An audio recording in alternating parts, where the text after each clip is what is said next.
Hi, this is Mariah Gullo from The Hollywood Reporter, and this is Meet Your Nominee, and I have Emmy-nominated actress Yvonne Strahovski. Yay. How are you? I'm good. How are you? Congratulations on your Emmy nomination. Thank you. How does it feel to be nominated? It feels really good. I'm really stoked, actually. I woke up in the morning very late to a lot of missed calls on my phone, so it was a good morning that day. And you were in an unusual place when you got the news, correct? No. Oh, I was home. Oh, you were at home? Yeah. Oh, okay. Oh, did someone say? Well, no, I just noticed on your Instagram that you were doing a lot of traveling. Oh, no, yeah. Sometimes I post like a couple days later of where I've been. No, I've been traveling a lot, but no, I was home actually on that morning. Yeah. Oh, that's wonderful. Yeah. So, Emmy night, you will be attending. It depends on this guy. Yes, I am supposed to be there. I am planning on being there.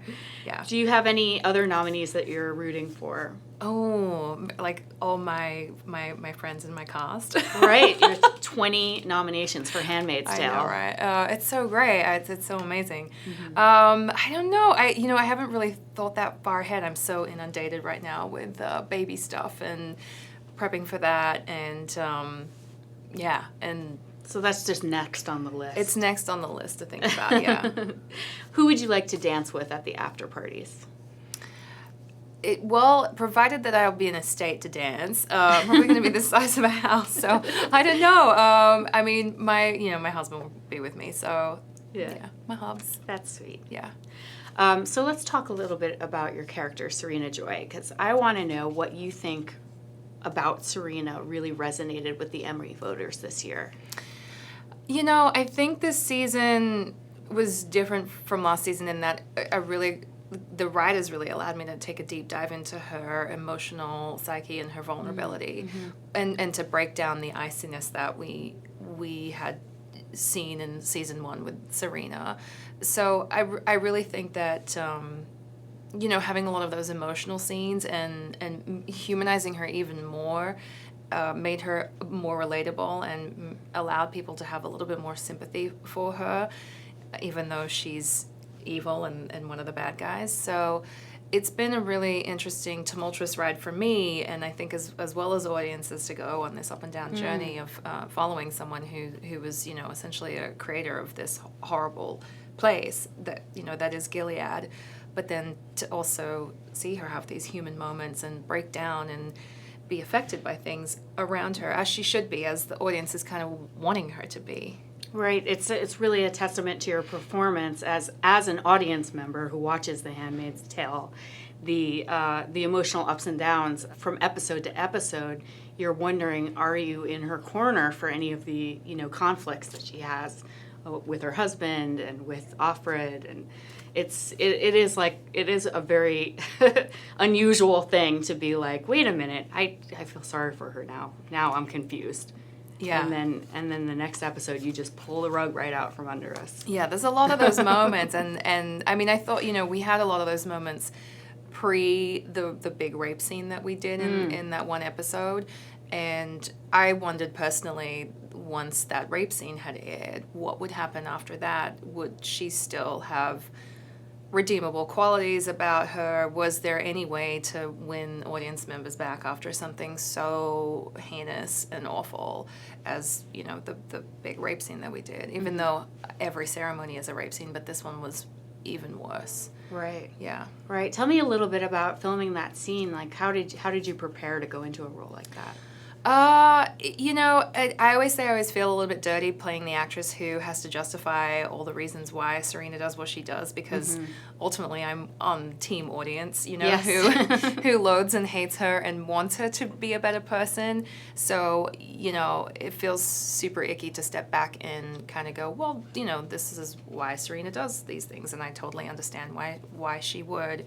But this was sort of one of the harder moments. But in essence, I think the relationship between Offred and Serena is so tumultuous this season, and they're mean to one another that I think it's that awful concoction of Serena having the last straw, like it's the last moment of, before she does something like that, where Offred has just cut her down yet again with the fake birth and and being so smug about it in the moment, and everything that's happened, all the accumulative effect of their relationship as well, and Serena just wanting her out of the house and wanting the baby and for everything to be done and dusted, and that's it. So, but that's not to say I don't think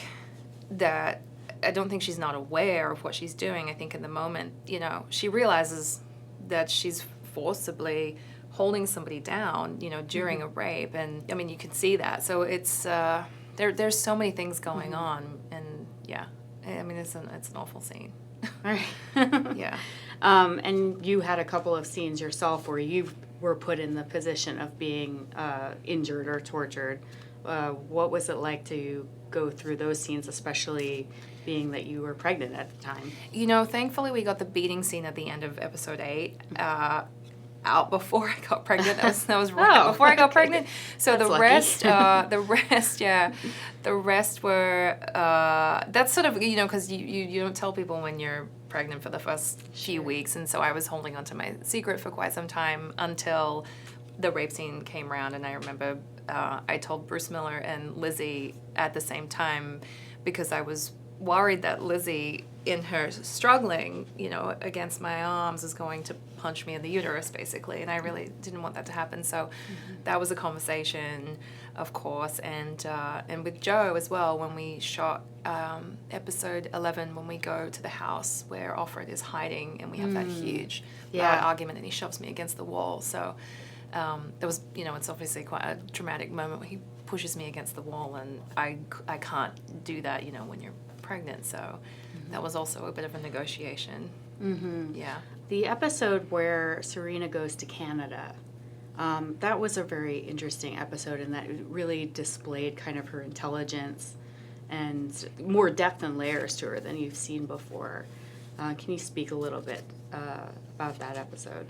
Yeah, it was one of the more challenging episodes, purely because she makes the decision to then go back to Gilead afterwards, after she's presented with an alternate option. I loved the fact that it was so confronting on so many different levels.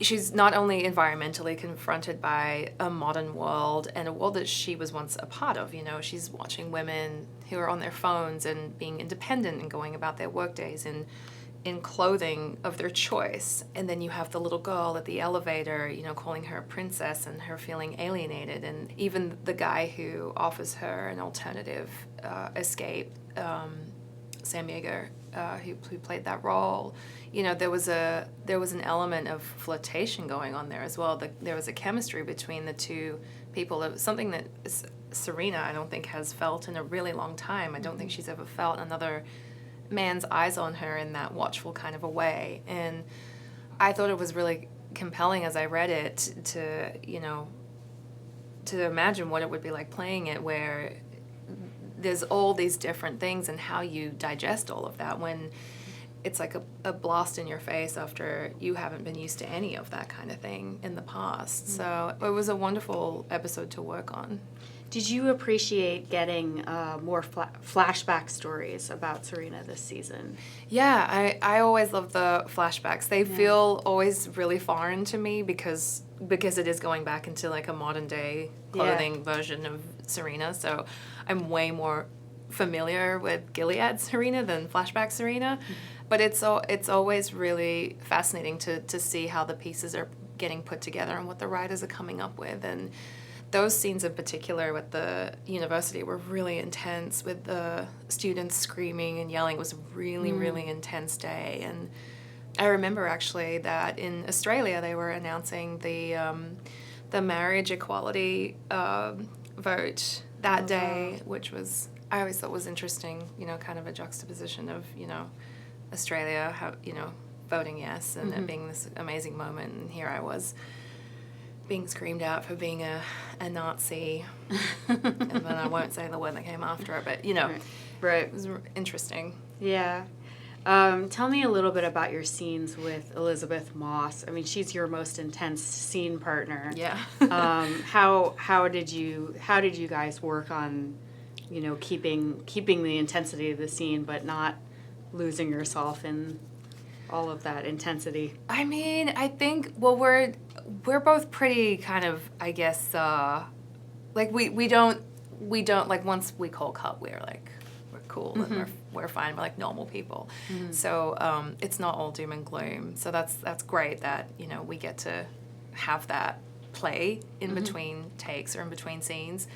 But yeah, it's like having like the greatest sparring partner ever. You're in between action and cut. It's like anything can happen. The way that there's so much room for nuance and improvisation, and it's so fun to be able to go there with her and bounce off of each other and find these new elements in these scenes that you don't really even find reading it. I mean, there's so much already in just reading the scene, but when you're putting it on its feet and you get to work with someone like Elisabeth, it's just so much fun to discover the rest of it.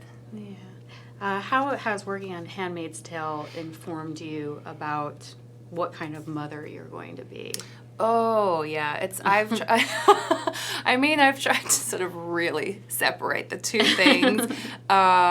You know, I try more to just step back and laugh about the irony of the situation and how funny it has been to go through all these weird motherhood themes on the show and you know, strange fake birthing scenes and all this crazy stuff while I'm going through this myself. It was really important for me to sort of energetically separate my own personal experience from the Gilead Serena one. Do you think you'll be more involved in politics as in the future, now that you've worked on a show that it is so much about looking at what could happen or what will happen politically in this country? Yeah, I think the show has definitely made me more political. I was never terribly political growing up, and I was never really familiar with American politics either, having grown up in Australia. So it was always sort of on the peripherals.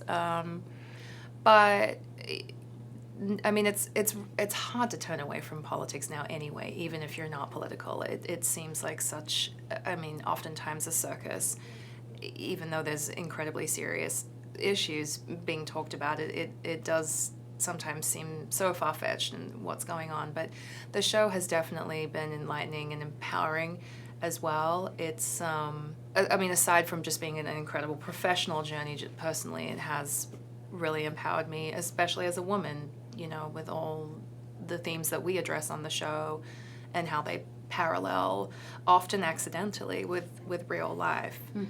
Yeah. Well, Yvonne, thank you so much for being here.